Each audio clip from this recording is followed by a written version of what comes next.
Hola, ¿qué hay de nuevo? Buenas a todos.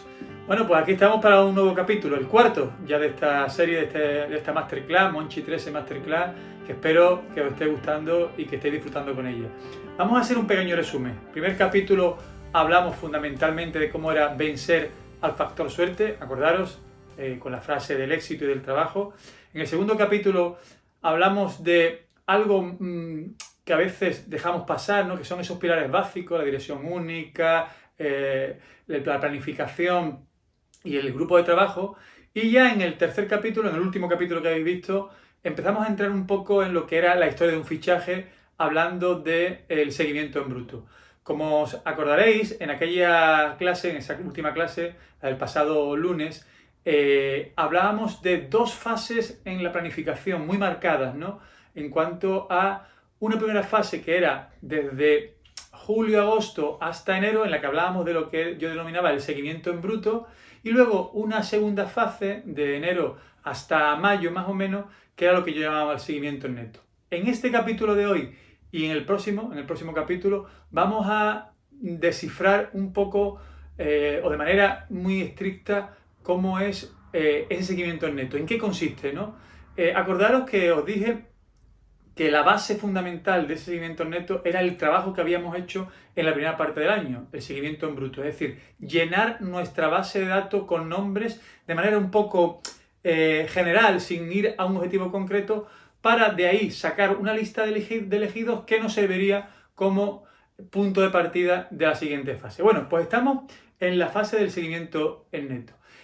Tiene 5 puntos importantes esta fase, ¿no?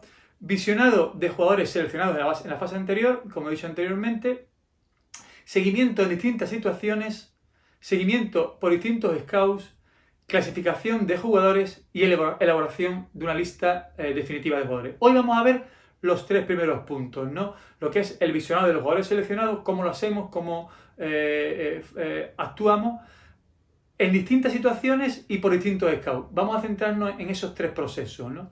Y luego haremos 2 reflexiones para que veáis que cuando yo decía en los primeros capítulos que cuando teníamos una hoja de ruta y nos equivocábamos, que nos hemos equivocado mucho, intentábamos rectificar y no incidir en el error. Os voy a poner 2 ejemplos de por qué hemos cambiado nuestra forma de trabajar en base a eso, ¿no? A corregir los errores. Pero vamos con el seguimiento en neto. Partimos de la base de que ya deshacemos el trabajo por grupo. Acordaros que en la primera fase, en el seguimiento en bruto, cada scout tenía adjudicado unos campeonatos. Aquí ya nos olvidamos de clase A, clase B y clase C. Aquí trabajamos con nombres. Y como he dicho anteriormente, con 2 premisas muy importantes. Visionado en distintas circunstancias y por distintos scouts. ¿Qué significa en distintas circunstancias, en distintas situaciones? Pues significa que basándonos en mi filosofía bilardista, en intentar matizar al máximo los pequeños detalles, muchas veces hemos escuchado, ¿no?, decir, oye, pues tal jugador cuando juega de local, la verdad que la rompe, pero cuando juega de visitante se esconde un poco. También hemos oído decir muchas veces, este jugador cuando juega con un equipo pequeño quiere el balón, o se esconde, la pide. Cuando juega con un equipo grande, ahí ya empieza a flaquear. O incluso también hemos escuchado, este jugador con la selección, no sé lo que le pasa, pero es un jugador de 10. Luego viene con el club y le cuesta trabajo. O al revés, este jugador en el club, en el equipo, es un jugador top y luego lo vemos jugar con la selección y nos entra duda. Para evitar eso, para evitar llevarnos esa sorpresa, para evitar que el factor suerte sea la que decida si el jugador juega bien de casa, de local, de visitante, partidos importantes, menos importantes, hay que verlos, como yo digo, en distintas situaciones. Mira qué fácil es muy sencillo. Es decir, vamos a hacer un seguimiento de esos jugadores en todas esas situaciones para evitar que la suerte, que la improvisación nos sorprenda. Pues entonces lo vemos, oye, vamos a seguir a tal jugador, vamos a poner un ejemplo de esta temporada, vamos a seguir a Ocampo. Pues vamos a ver lo que en el Olympique de Marsella cuando juega de local, cuando juega de visitante, cuando juega un partido importante contra el PSG o contra el Olympique de Lyon, contra un equipo un poco más débil como puede ser el Rennes o puede ser el Dijon o puede ser, bueno, en distintas fases de partido. Vamos a verlo también cuando juega de local, cuando juega fuera de casa, si es internacional, oye, vamos a verlo con la selección, vamos a intentar tener la mayor información, lo repito muchas veces, tener la información es fundamental para tomar decisiones. Luego, ojo, luego tú decides. Es decir, puedes decir, oye, mira, he estado viendo a Ocampos, que pongo el ejemplo, es verdad que en los partidos visitantes no rinde igual, pero como yo lo que quiero es, cuando juguemos en casa, abrir el campo, tener un jugador que rompa el espacio, bla, bla, bla, bla, lo voy a comprar. Ya después trabajaré psicológicamente para que también rinda fuera de casa. O voy a comprar a este jugador X, sí sé que en los partidos importantes no me da el nivel, pero en casa, en los partidos menos importantes, donde yo tengo ese dominador, es fundamental. Lo voy a comprar. Ya luego trabajaré con él para mejorarlo, que aporte más en los partidos importantes. Y así sucesivamente. Por tanto, importante intentar tener una visualización del jugador lo más amplia posible para que no nos sorprendan los errores. Segundo, por distintos scouts. He dicho al principio que ya nos olvidamos de ligas de clase A, no. Ahora intentamos hacer un filtrado, un barrido de no menos de 6 o 7 visualizaciones con distintos scouts. Fundamentalmente, y como norma común, aquellos scouts que no lo han visto en la primera fase. Es decir, si tenemos seleccionado un jugador de la liga francesa, en ese visionado de ese jugador ya no participa el scout que ha dominado la liga francesa, porque ya ese jugador lo conoce y de hecho está en esa lista porque él ha sido el que lo ha puesto encima de la mesa. Por tanto, de visualizar al jugador en distintas situaciones y por distintos scouts a los que se han visto en la primera fase y no menos de 6 o 7 visualizaciones por jugador. Intentando tener la mayor información y el mayor punto de vista del jugador posible. A partir de ahí empezamos a hacer el último filtrado, que es lo que yo llamo la lista de elegidos definitiva, que es lo que veremos el próximo día. Veremos por qué hacemos esa lista, cómo la hacemos, qué perfiles utilizamos, pero eso será el próximo día. Hoy, antes de seguir avanzando, sí me quiero parar en dos cosas importantes, ¿no? En este momento me podíais preguntarse, oye, Monchi, ¿y por qué no hacemos una cosa? ¿Por qué no, antes de empezar a ver esta fase, por qué no te sientas con el entrenador y decidís ya los puestos, pues ya lleváis 6 meses trabajando, decidís ya los puestos que vais a reforzar para la temporada que viene y os ahorráis tener que ver a todos los jugadores en todas las posiciones? Buena pregunta. Mi respuesta es, acordaros, el caso Dragutinovic. Eso es lo que hacíamos antes. Antes decidíamos qué perfil íbamos a ver, veíamos 5 o 6, lateral derecho, lateral izquierdo, el medio centro defensivo, un jugador en banda y un delantero. Punto. Y nos centrábamos solamente en eso.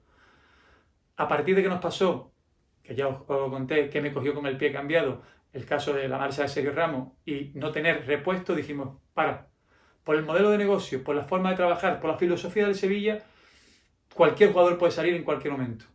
Así que no hagamos seguimientos señalados antes de que termine la temporada.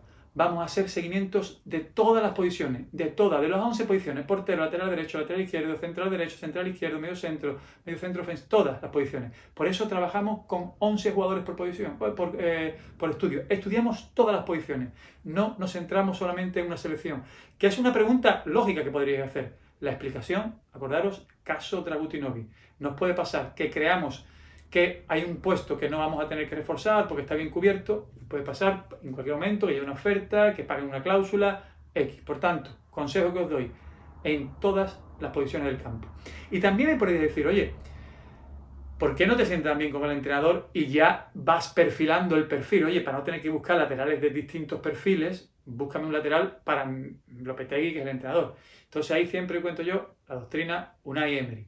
Nosotros, el año que Unai se va al PSG, habíamos trabajado con los perfiles en función de Unai al final, porque decide y porque yo creo que era para él justo probar una aventura mucho más exigente como la del PSG, sale y nos quedamos un poco con el pie cambiado también.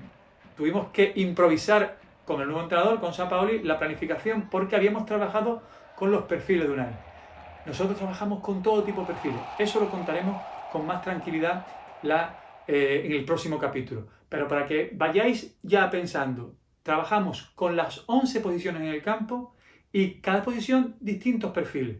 Entraremos con más tranquilidad, insisto, en el próximo capítulo, pero para que veáis el porqué de las cosas. ¿Por qué 11? Caso de Dragutinovic. ¿Por qué distintos perfiles? Caso Unai Emery. Estoy terminando. Hacemos un pequeño resumen de lo que hemos visto. Después de ver fútbol en bruto, después de hacer esos 11 ideales, después de hacer la selección con las ligas A, clase B y C, hemos empezado la fase de seguimiento en neto. ¿Cómo?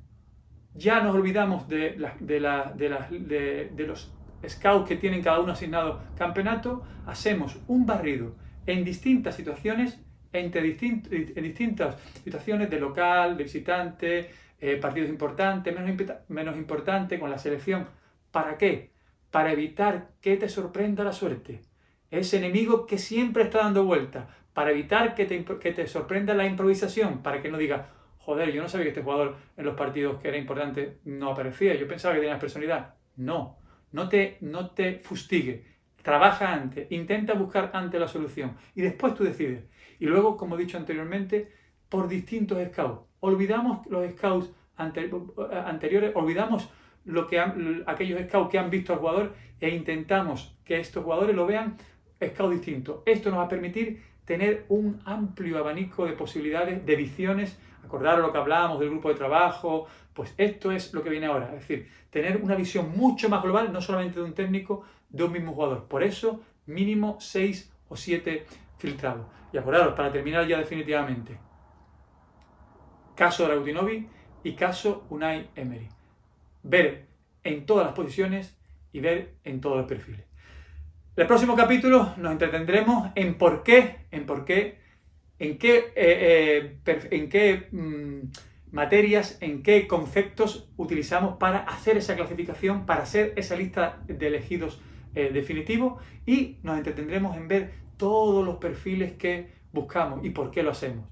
Para después sentarnos con el entrenador, que todavía no ha aparecido. Hasta ahora el entrenador lo que está haciendo es ganar partidos, entrenar, preparar sus rivales, preparar sus vídeos, sentarse con los jugadores, pero en la planificación todavía no ha aparecido. Él está centrado en lo que tiene que estar, en el día a día del equipo, en los partidos del campeonato local, en los partidos del campeonato europeo. El entrenador, como ya dije en el primer día, en mi modelo, el entrenador aparece a partir de mayo, cuando decide qué perfil de jugador necesita para su proyecto. Pero eso lo veremos más adelante.